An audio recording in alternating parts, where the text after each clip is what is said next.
It's just this is your lifestyle that you like to maintain, and we need a real clear picture. Everyone has a vice that we are not willing to talk about. But if you don't know what your vice is and you aren't true and honest with yourself, that is financial sabotage. Start with how do I spend, and now how can I plan for my retirement and my future while still enjoying my life? I mean, it's what's the point of living if you can't have a couple vices and you can't spend some money and you can't have some fun?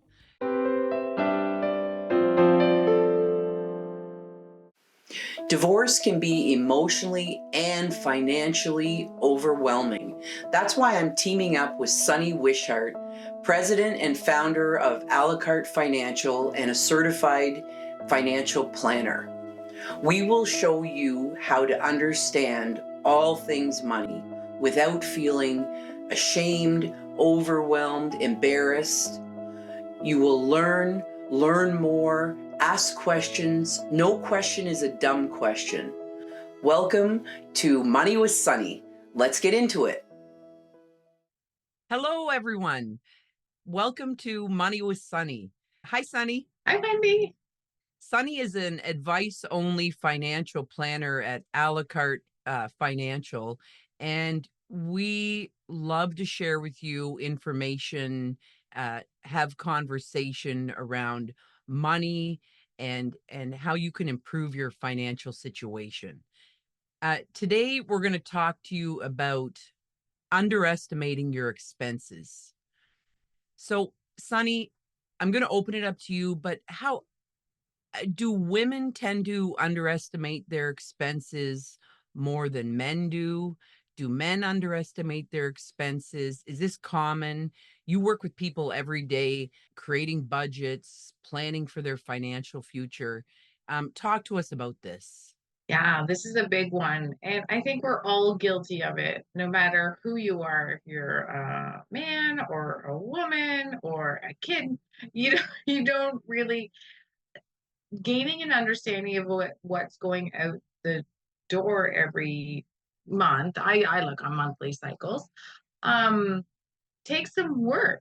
And if we're not going to put the work in, we're not really going to have a true understanding. So I always start with the crack in the system is that you decide I want to figure all this out. I'm going to start a budget.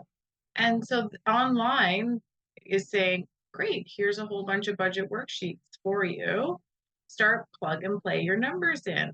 And that's mistake number one, building your budget from the bottom up. That's where you're going to definitely underestimate your expenses because we are not going to fully understand what is cool. If you don't understand what's going in the door, how are you building a budget? What I always say is you have to look historically. You have to, there's so many neat little apps and on online banking tools that will show you where your spending is going. It doesn't always, it's not a perfect system, but it's very eye-opening. So in a perfect world, I would look at 3 whole months of your each transaction and to get an idea of it's just your lifestyle. It's not everything you've been doing wrong and we're going to make you feel bad about it. I think we get wrapped up. We're too worried we're going to feel bad. So let's not bother. It's just this is your lifestyle that you like to maintain, and we need a real clear picture. Yeah. Yeah. So go back to that again. Mistake number one is Building your budget from the bottom up, trying to do it just off the top of your head, rent, bills, car payment, and then the buck stops there. But what happens, and I just had this conversation in a seminar I did last week, and all the nodding and the laughing, because what happens is everyone has a vice that we are not willing to talk about mm, because spending money on XYZ is a dirty little secret. But if you don't know what your vice is and you aren't true and honest with yourself, that is financial sabotage.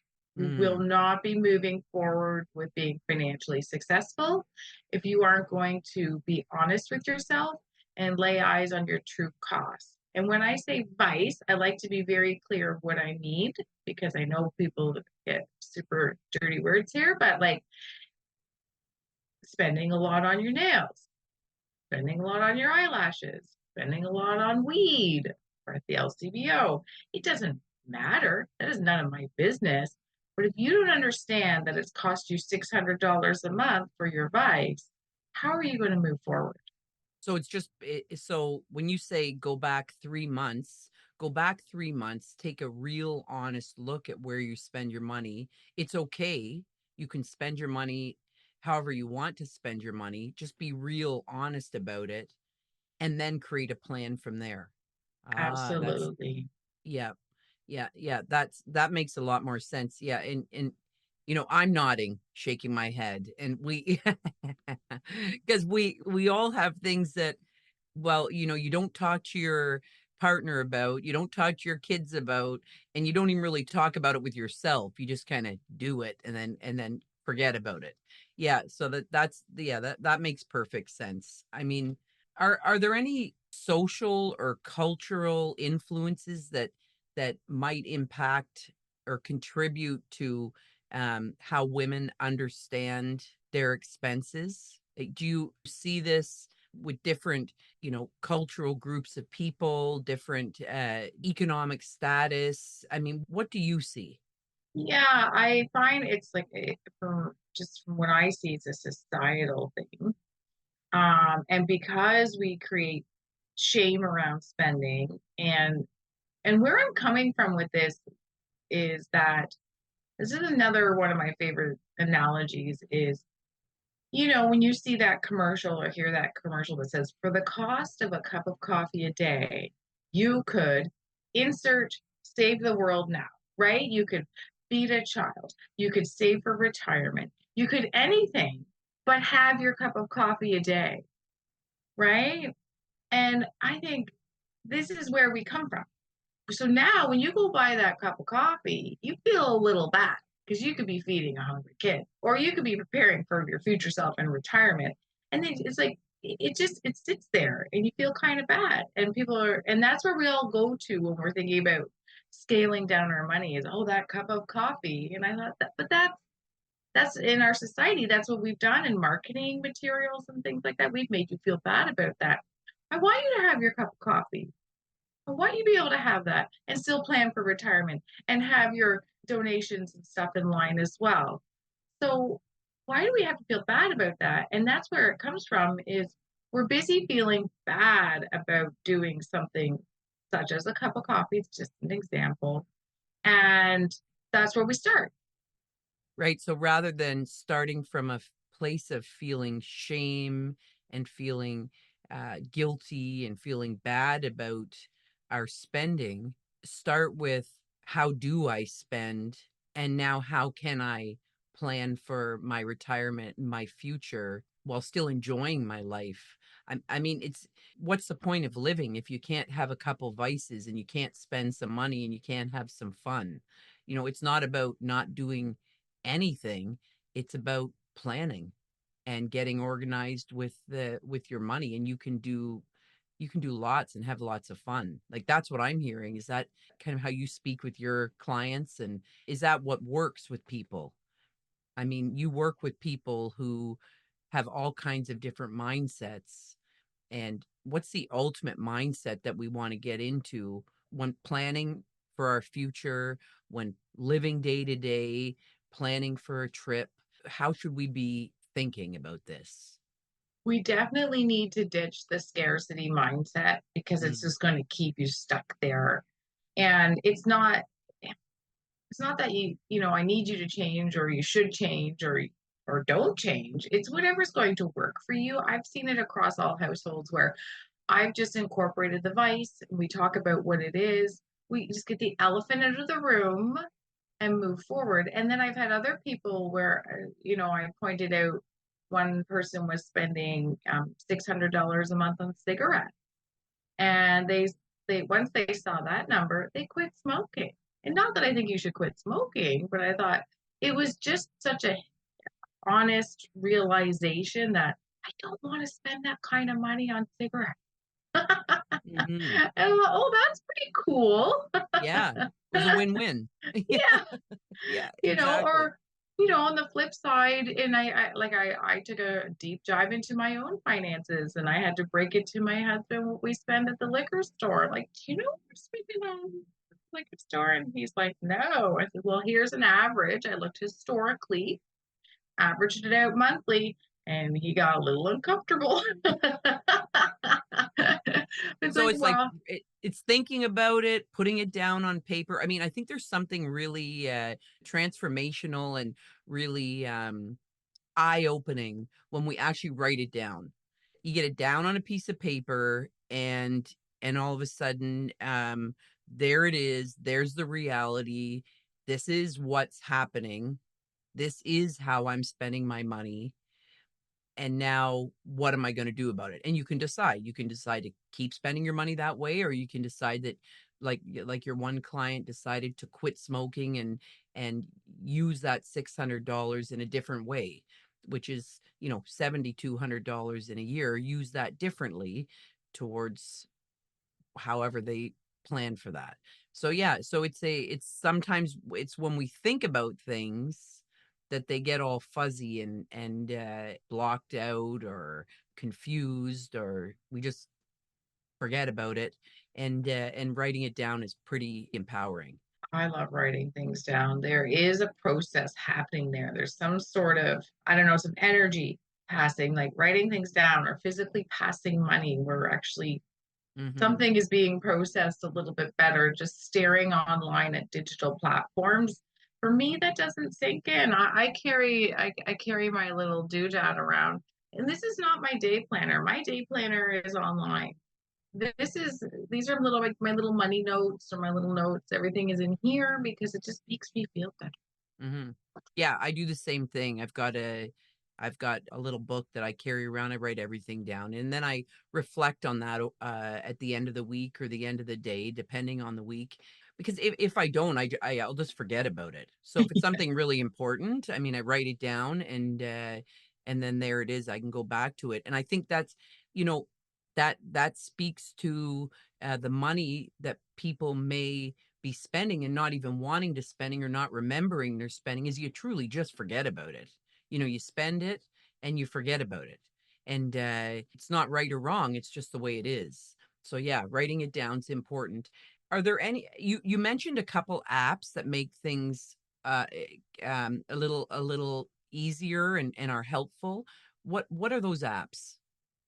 Well, there's your online banking often has some built-in apps, which I really like. Mm-hmm. So I've got RBC online banking. They have the Know Me, and you can key in your budget. Um, and you can say, I want to spend this on all these following categories. And it's kind of fun to play around with. Like I said, it's not a perfect science. Sometimes it's going to categorize something incorrectly, but it's more to like just tell you, you can look back and I want to see how much did I spend on Amazon. I want to see that kind of stuff. If you run a business of any sort, I really like the Wave app. That one will link to your accounts and help you with tracking and that kind of stuff. So those are just two that I like to use. But check Mm-hmm. your online banking because it's linked to your account. It's really nice because it's hard data. Mm-hmm. What lessons can be drawn from any personal experiences or conversations you've had with your clients to improve financial literacy and planning? So you work with people every day coming to you to create a financial plan. What are some of the most important things that people can do?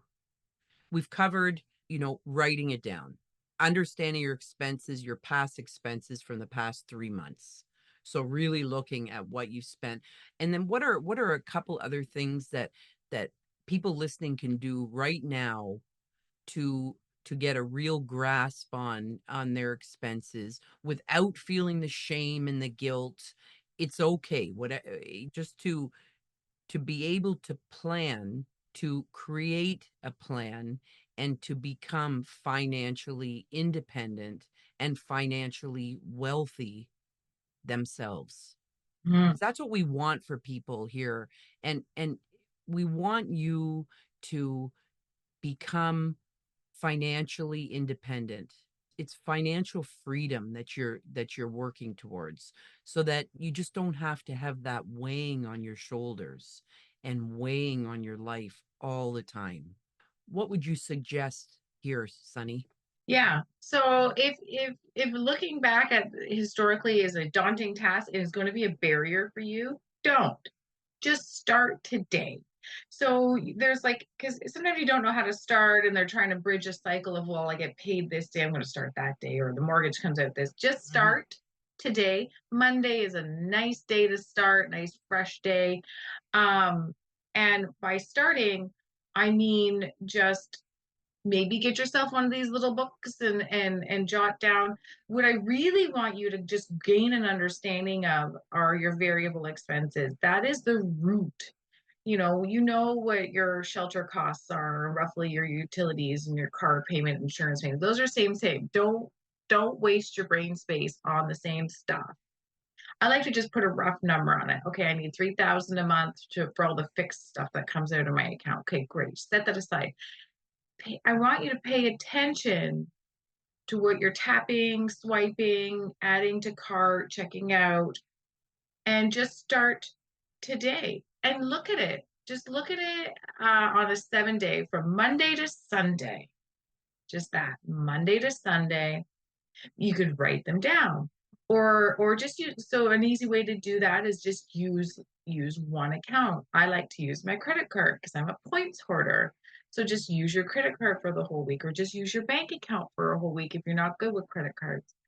And then just look from, the 13th to the 20th or whatever, for your week, and just look at everything you purchase and say, okay, so in the course of a week, I spent $400 on everything else, like everything else. I don't take groceries.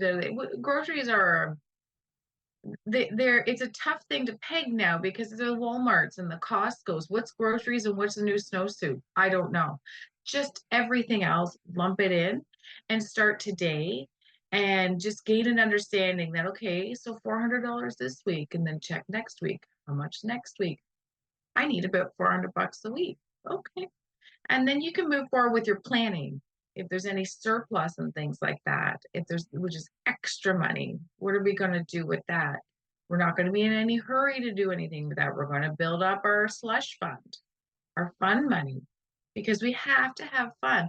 All the stuff you did this week, wasn't that fun? You got groceries, you got gas. It wasn't that fun.